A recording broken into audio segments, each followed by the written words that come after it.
Hello guys, welcome back to the channel. In this video, I'm going to go over what is a short squeeze.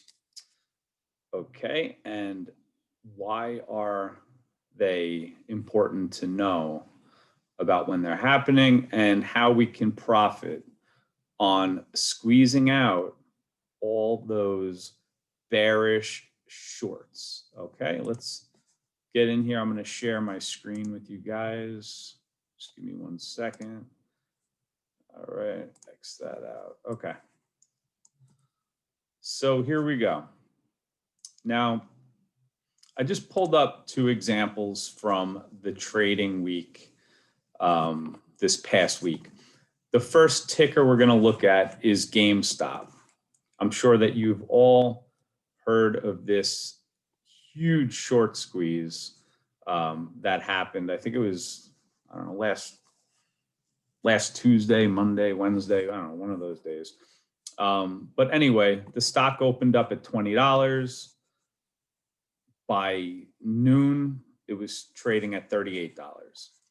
Now, this is a stock that shouldn't even be $20, but who am I to really say? I don't short stocks.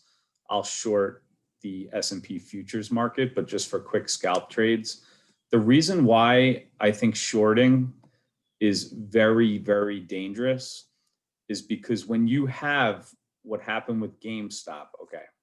So basically, GameStop, the float of GameStop was such a high percentage being short.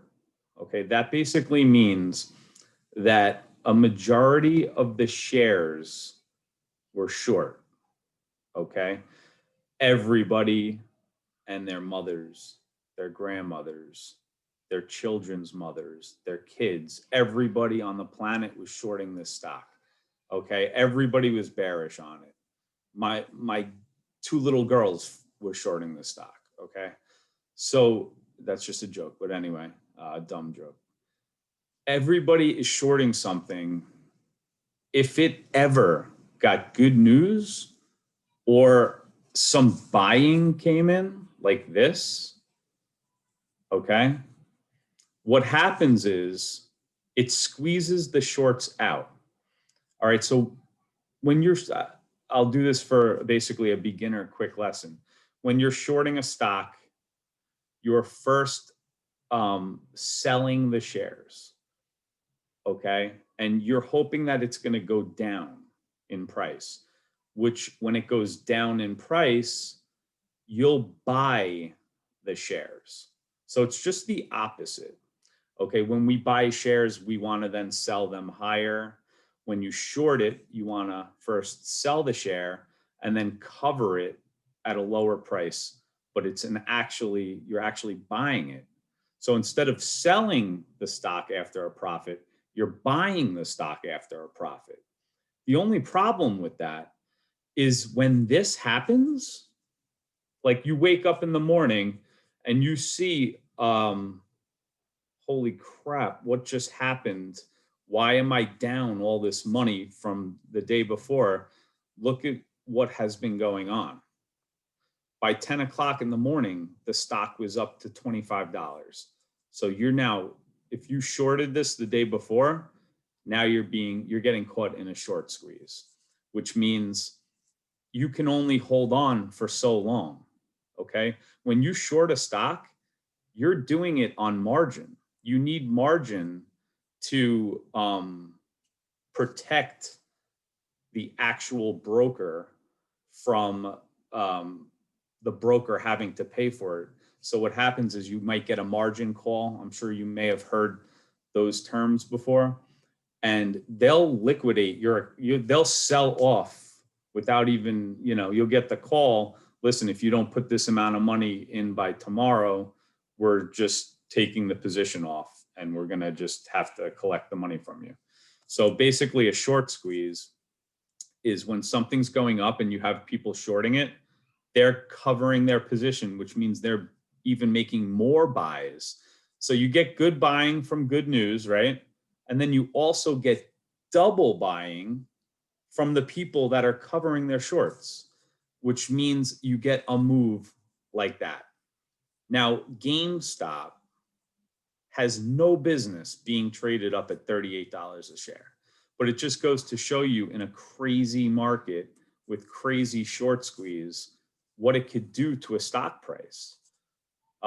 Now, I have another example from Wednesday. No, that's the same one. Another example from, let's see, where can I find it here? Hang on one second. Sorry about that, guys. Let's see. Okay, so this is DPW from Wednesday. Look at this short squeeze in the after hours. Good news came out right around, I would say about 4:30, that one of their products was going to be going live on Amazon.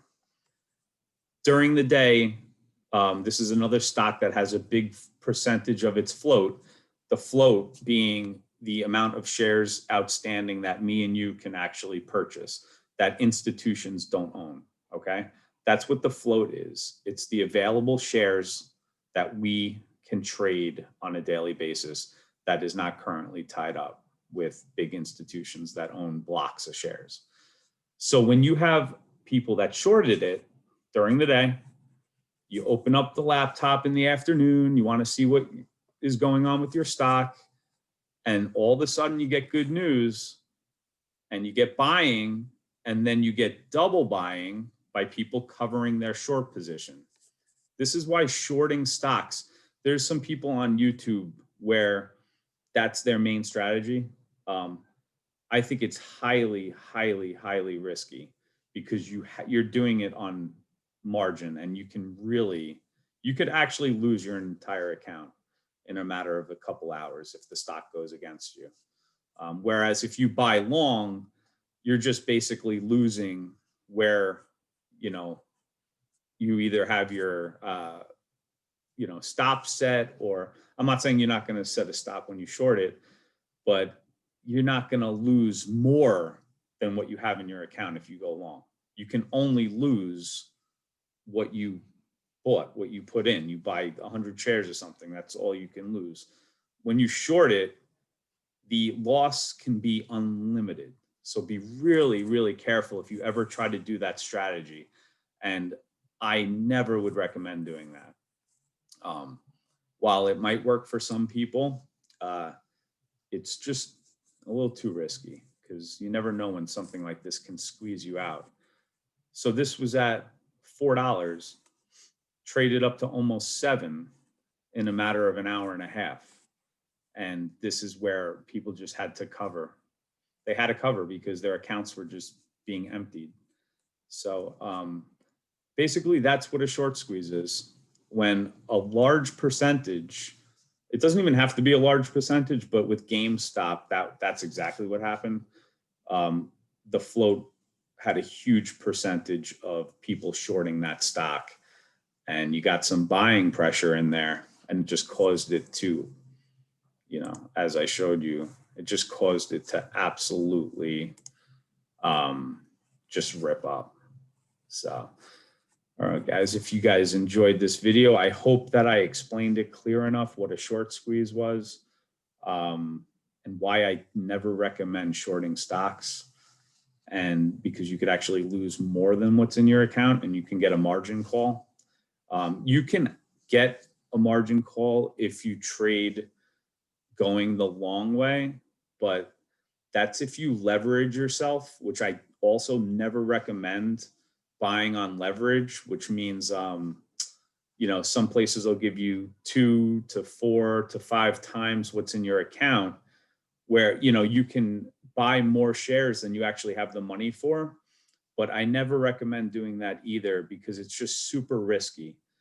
Guys, don't buy on leverage. Don't use that margin that they give you, the buying power, where you can buy a lot more shares than you actually can cover at the moment.